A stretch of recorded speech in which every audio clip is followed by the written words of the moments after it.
দেখেন, আমি স্বভাবতই একটু রকচটা মানুষ ছিলাম, তবে আমি নিজে থেকে কারোর সাথে খেপি না। আমি রেগে গেলে আমি ভারসাম্য হারিয়ে যাই। আমার ফ্যামিলি ছাড়া আমি খুব বেশি কাউকে আমার রাগ দেখেও না, প্রয়োজনই পড়ে না। একটু এড়িয়ে চলা মানুষ। তো আমার ইচ্ছে ছিল আমার মানে মাস্টার্সের জন্য দেশের বাহিরে চলে যাওয়া।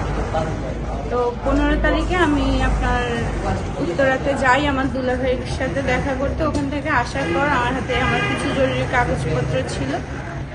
আমি মেট্রো থেকে স্টেশন থেকে নামার পর 2-3টা ছেলে, তারা ছাত্রলীগের মহানগরের কর্মী ছিল।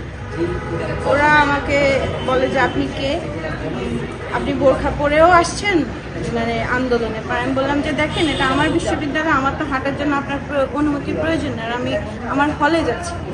পরে ওরা আমার কাগজগুলো নিয়ে এক কর্নার মানে ওরা আমার কাগজ নিতে গেলে আমি টান দিলে একটা কর্নার